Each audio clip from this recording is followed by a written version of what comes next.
가지셨으면 우리 한 목소리로 같이 봉독하겠습니다. 내가 아무것도 스스로 할 수 없노라. 듣는 대로 심판하노니 나는 나의 뜻대로 하려 하지 않고 나를 보내신 이의 뜻대로 하려 함으로 내 심판은 의로우니라.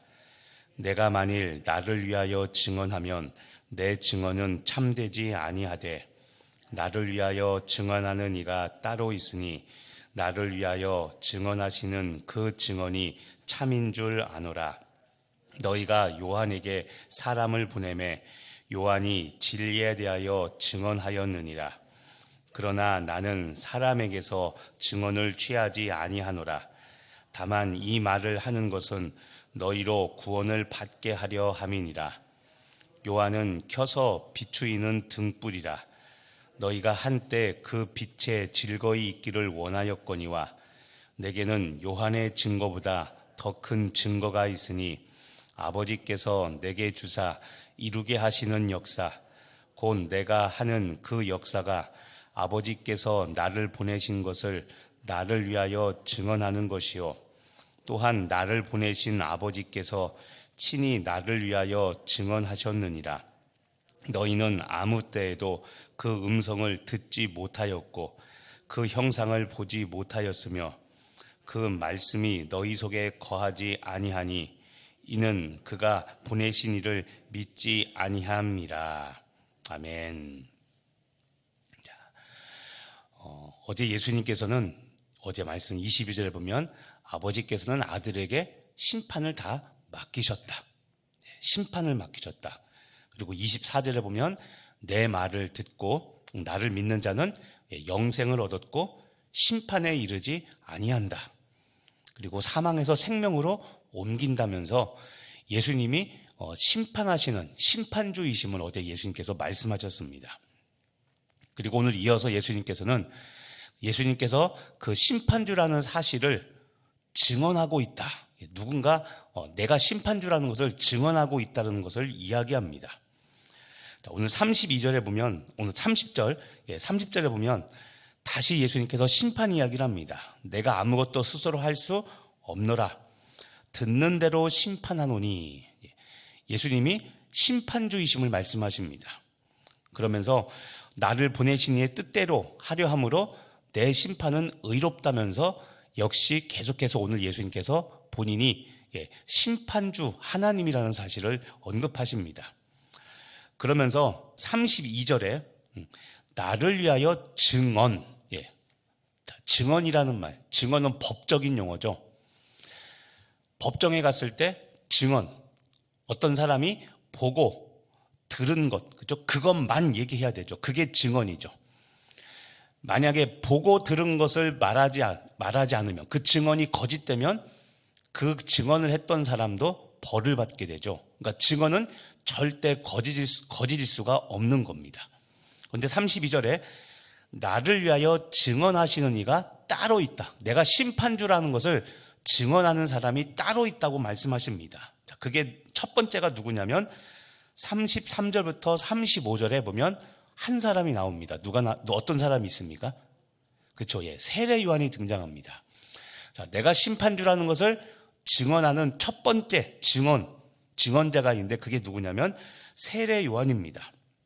자, 33절에 보면 너희가 요한에게 사람을 보내매 요한이 진리에 대하여 증언하였느니라. 자, 세례 요한이 증언, 그렇죠?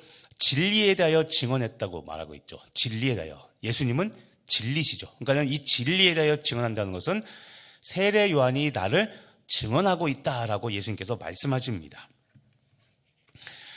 요한복음 앞장에 우리가 기억을 더듬어 보면 여러분 세례 요한은 예수님을 세상 죄를 지고 가는 어린 양이라고 그렇게 증언을 했습니다.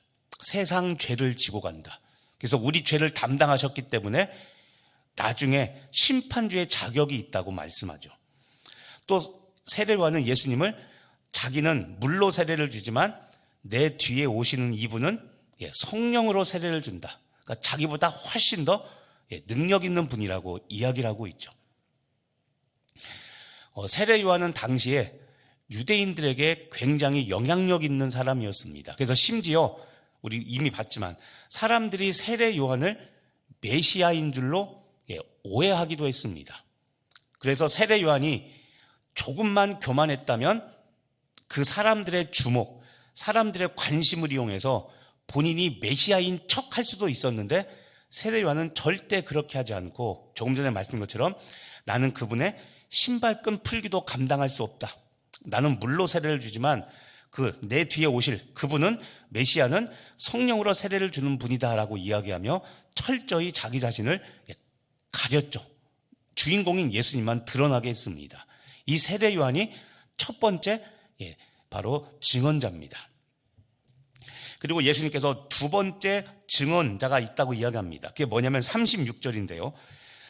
내게는 요한의 증거보다 더 큰 증거가 있으니, 첫 번째 증언자는 요한이라고 말씀하셨는데 두 번째 예수님이 심판주라고 말씀하시는 자가 있는데 그게 누구냐면 더 큰 증거가 있는데 하나님 아버지께서 내게 주사 이루게 하시는 역사, 곧 내가 하는 그 역사가 아버지께서 나를 보내신 것을 나를 위하여 증언하는 것이요. 자, 말이 어려울 수 있는데 30절에 보면 곧 내가 하는 그 역사. 자, 역사라는 것이 여러분 영어로 히스토리가 아니라 영어로 워크입니다. WORK, 일하다 할 때 워크, 일하다. 그러니까 어떤 것이 예수님이 심판자라는 증거냐면 예수님께서 하시는 일, 사역, 역사, 거꾸로 뒤집으면 사역이죠. 예수님께서 하시는 일들, 사역을 보면 내가 심판주라는 것을 알 수 있다라는 이야기입니다. 그러니까 예수님이 하시는 일들, 말씀을 전하시고 천국 복음을 전하시고 그 다음에 말씀을 가르치시고 그 다음에 모든 병과 모든 약한 것을, 귀신을 내쫓는 이것들을 보면 내가 하는 일들을 보면, 역사를 보면 내가 심판주라는 것을 알 것이다 라는 예수님의 두 번째 말씀입니다. 그리고 세 번째 증언이 있다고 말합니다. 예수님이 심판주라는 세 번째 증언은 37절입니다. 또한 나를 보내신 아버지께서 친히 나를 위하여 증언하셨느니라. 자, 세 번째 증언자는 하나님 아버지입니다. 하나님 아버지께서 친히 그러니까 예수님이 심판주다라고 이야기하는데 자, 문제가 있습니다. 무엇이냐면 30절 그 다음 보십시오. 나를 보내신 아버지께서 친히 나를 위하여 증언하셨는데 문제가 무엇이냐면 너희는 아무 때에도 그 음성을 듣지 못하였고, 그러니까 하나님의 음성을 듣지 못했고, 두 번째 하나님의 형상을 보지도 못했으며, 38절 그 말씀이 너희 속에 거하지 아니하니까 이는 그가 보내신 이를 믿지 아니함이라. 자, 37절의 세 번째 증언, 예수님이 심판주라는 증언하는 분이 하나님 아버지신데, 그러면 하나님 아버지의 말씀을 들어야 되는데 너희는이라겠죠. 그러니까 우리는 그 하나님의 음성을 듣지 못했고, 그 다음은 하나님의 형상을 보지도 못했습니다. 근데 그 이유가 무엇이냐면 38절입니다. 그 말씀이 너희 속에 거하지 아니하니 이는 그가 보내신 이를 믿지 아니함이라. 그가 하나님이 보내신 예수님을 믿지 않게 된 이유가 무엇이냐면 우리 안에 말씀이 없기 때문에, 하나님의 말씀이 없기 때문에 주의 음성을 듣지도 못하고 하나님의 형상을 보지도 못하고, 결국 말씀이 없기 때문에, 우리 안에 말씀이 없기 때문에, 그래서 하나님이 친히 보내신 예수님을 믿지 못한다는 겁니다. 예수님이 심판주라는 것을 믿지 못한다는 것이죠. 자, 오늘 말씀에서 이 말씀을 깊이 묵상해 보시길 바랍니다. 마지막 절 38절입니다. 그 말씀이 너희 속에 거하지 아니하니 이는 하나님이 보내신 그 예수님을 너희가 믿지 못한다. 자, 38절 말씀에 의하면 37절과 연관지어서입니다. 우리가 하나님의 음성을 듣지도 못하고 하나님의 형상을 보지도 못하고 결국 예수님을 믿지 못하는 이유가 무엇이냐면 38절에 있는 그 말씀, 하나님의 말씀이 우리 속에 거하지 않기 때문에 하나님의 음성도 듣지 못하고 하나님의 형상도 보지 못하고 예수님이 심판주, 구세주라는 것도 믿지 못한다는 겁니다. 가장 큰 문제의 원인이 무엇입니까? 말씀이 우리 속에 거하지 않는다는 겁니다. 거듭 강조하지만 그래서 여러분 계속 얘기하죠. 기도도 중요한데 기도보다도 더 중요한 것은 하나님의 말씀이라는 겁니다. 진리이신 예수님의 말씀을 알지 못하면 참 많이 했죠. 이 얘기 많이 했죠. 우리의 기도는 내 뜻을 구하는 기도가 되기 쉽습니다. 그래서 제가 항상 그렇게 얘기하죠. 말씀을 붙잡고 기도하시라고. 불 끄고 기도하자고 하면 제가 항상 뭐라고 합니까? 오늘도 나에게 주신 말씀을 붙잡고 기도하십시오라고 그러죠. 예. 진리를 붙잡고 기도하면 그 기도가 결코 헛되지 않습니다. 그런데 말씀이 없이 내 생각, 내가 원하는 것, 내가 이루고 싶은 것을 기도하면 그러면 기도는 오래 하고 기도는 깊어진다 할지라도 그 뜻이 하나님의 뜻이 아니라면 그것은 헛된 것이 될 가능성이 큽니다. 하지만 하나님의 말씀을 묵상하고 말씀으로 주신 은혜를 붙잡고 기도하면 그것은 분명합니다. 그래서 여러분 우리 성도들의 삶이란 하나님의 말씀, 이 기록된 성경 말씀을 삶으로 살아내는 과정이 결국 우리들의 삶이 되어야 되는 겁니다. 복음은 말과 입으로 분명히 전해야 됩니다. 말과 입으로 전해야 되는데 무시하지 못할 게 뭐냐면 향기 나는 우리의 삶으로 우리의 복음은 역시 전달됩니다. 그런데 그 향기 나는 삶은 어디에서 나는 향기여야 되느냐? 하나님의 말씀에서 나오는 향기여야 되는 겁니다. 이 이야기, 요한복음은 예수님이 말씀이다, 예수님이 진리다라는 것을 계속 거듭해서 강조합니다. 요한복음에서 강조하는 몇 가지가 있는데 우리 이미 이야기했지만 예수님은 생명이다, 예수님은 빛이다, 그리고 예수님은 창조주 하나님이다, 그리고 또 하나 예수님은 말씀이다, 진리다. 그래서 요한복음 1장 14절에서 예수님이 이미 말씀하셨습니다. 말씀이 육신이 되어 우리 가운데 거하심에, 말씀이 육신이 되어 우리 안에 거했다. 이게 뭡니까? 예수님이라고 그랬죠. 그러니까 예수님을 영접한다는 것은 예수님의 진리의 말씀이 내 안에 거하는 겁니다. 환난이 오고 어려움이 오고 두려움이 막 밀려오는데 내가 두려워하지 않는 경험이 반드시 한번 있어야 됩니다. 그런데 그 두려움이 단순히 아니야, 난 할 수 있어, 나는 모든 위험을 이길 수 있어, 이런 자기 세뇌가 아니라 하나님께서 주신 말씀이 내 안에 있을 때 그 말씀을 붙잡으면 두려움이 없어지는 겁니다. 이게 우리 성도들의 삶이어야 되는 겁니다. 다른 종교는 자기 세뇌입니다. 지금처럼 할 수 있다, 하면 된다. 이것은 믿음이 아니라 신념입니다. 신념은 자기가 자신을 믿던가 자기가 어떤 다른 대상, 그것을 믿는 것을 신념이라고 하지만 믿음은 예수 그리스도입니다. 예수님은 말씀이고 이 말씀은 진리이기 때문에 이 예수님을 믿는 것, 이것을 우리는 믿음이라고 말합니다. 그래서 요한복음은 예수님께서 우리에게 말씀이기 때문에 그 말씀이 오늘 38절 표현처럼 말씀이 우리 안에 거하면 그러면 그 결과 우리 안에 믿음이 생기고 이 믿음이 생기면 하나님의 음성을 들을 수 있고 하나님의 형상을 볼 수 있다는 겁니다. 신비한 능력이 있어야만 보고 듣는 것이 아니라 예수님을 믿으면 이것을 요한복음 1장 12절에는 영접하는 자, 곧 그 이름을 믿는 자에게는 하나님의 자녀가 되는 권세가 있다고 그랬죠. 하나님의 자녀라고 그랬습니다. 아이들, 우리 자녀들이 구별할 수 있는 게 있습니다. 그게 무엇이냐면 엄마, 아빠의 음성입니다. 아무개야 부르면 자녀들이 엄마, 아빠의 음성을 듣고 아빠, 엄마하고 달려가죠. 보지 않아도 알 수 있는 것처럼 우리가 예수를 믿으면 하나님의 자녀, 내가 하나님의 아들, 딸이 되었기 때문에 우리 영혼의 아버지인 하나님의 음성을 듣고 하나님의 모습을 보는 것은 당연하다는 겁니다. 신비한 능력, 목사님만 볼 수 있죠. 그게 아니라 영접하는 자, 예수님을 영접하는 사람이라면 하나님의 음성을 듣고 하나님의 형상을 볼 수 있습니다. 오늘 말씀이면 무엇을 통해서요? 그렇죠. 말씀을 통해서 볼 수 있다는 겁니다. 그래서 38절, 그 말씀이 너희 속에 거하지 아니하니 이는 하나님이 보내신 이 예수님을 믿지 아니함이라. 말씀이 내 안에 거하면 38절에 있는 후반절에서 믿지 아니함이라 믿음이 생긴다는 겁니다. 말씀이 없으니까 믿지 아니함이라 믿음이 안 생긴다는 겁니다. 자, 오늘 말씀을 여러분의 삶에 다시 한번 적용해 보시길 바랍니다. 자, 눈으로 보이지 않는 하나님을 볼 수 있습니다.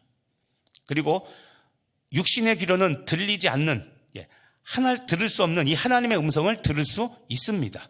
이것은 신비주의가 아니라 지금 예수님이 하시는 말씀입니다.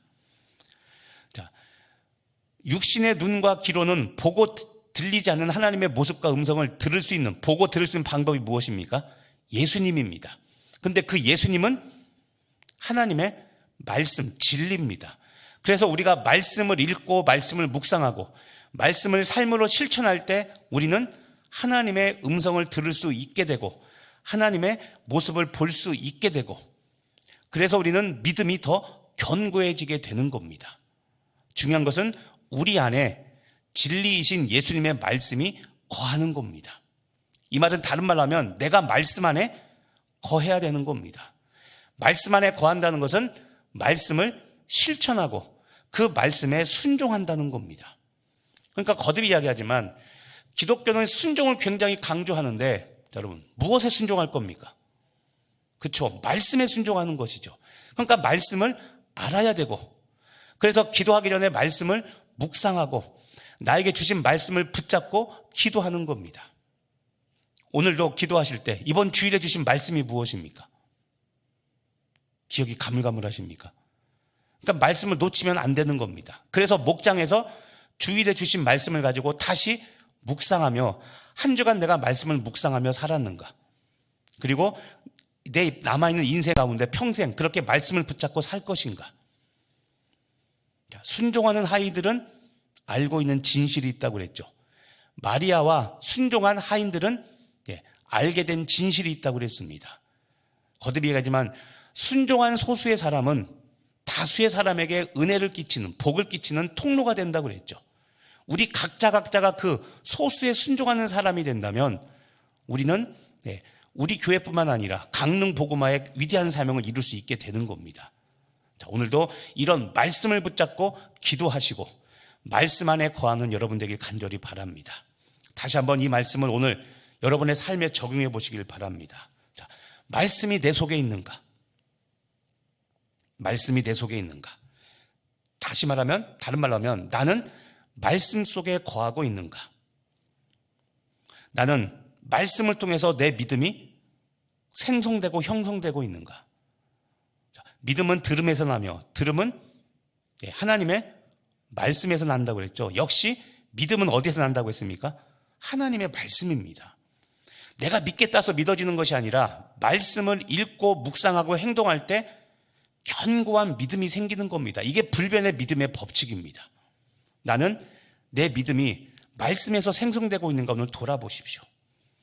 그리고 내 영혼, 내 속에 하나님의 말씀이 거할 자리가 있는가? 다른 생각들이 여러분 내 믿음을 만들려고 그 자리를 차고 있으면 안 됩니다. 내 속에는 하나님의 말씀을 배치할 자리가 항상 내 영혼에는 마련되어 있어야 됩니다. 오늘 기도하실 때 하나님, 새벽마다 내 영혼이 주의 말씀으로 가득 차게 하여 주옵소서. 오늘도 기도하시며 말씀의 사람, 믿음의 사람 되시는 여러분 되시길 예수님의 이름으로 축복하며 기도합니다. 기도하겠습니다. 하나님, 예수님이 심판주 하나님이신 것을 오늘 세 분이 증언한다고 이야기했습니다. 첫 번째는 세례 요한이 증언하고 있고, 두 번째는 예수님이 친히 행하신 사역, 역사라고 그랬고, 세 번째는 하나님의 증언이라고 말씀하셨습니다. 그런데 문제는 하나님이 친히 증언하셨음에도 불구하고 우리가 그 음성을 듣지 못하고 그 형상을 보지 못하는데, 그 이유는 우리 안에 말씀이 우리 속에 거하지 않아 우리가 예수님을 믿지 않기 때문이라고 했습니다. 하나님, 내 안에 믿음 없음을 불쌍히 여겨 주시옵시고, 오늘도 주의 말씀으로 내 영혼이 가득 채워지고 내 영혼에 채워진 그 진리의 말씀을 붙잡고 하나님께 간절히 부르짖는 오늘 새벽, 그리고 날마다 나의 인생 되게 하여 주시옵소서. 말씀이 내 속에 있는지, 내가 무엇을 붙잡고 기도하고 있는지, 나는 말씀 속에 거하는 삶을 즐겨하고 있는지 오늘도 다시 한번 내 영혼 돌아보게 하여 주시옵시고, 내 믿음이 생성되는 곳이 하나님의 말씀이 되게 하시고 그 말씀 속에 거하며 오늘도 순종으로 주의 말씀을 이루어내는 삶을 살아가는 우리들 되게 하여 주옵소서. 말씀이 육신되어 우리 안에 오셨는데 과연 이 말씀이 내 안에 있는지 오늘도 예수님과 함께 동행하는 삶이 되게 하여 주시옵시고 말씀으로 승리하는 복된 한 주 되게 하여 주시옵소서. 말씀으로 진리로 충만케 하실 줄 믿고 감사드리며 예수님의 이름으로 기도합니다.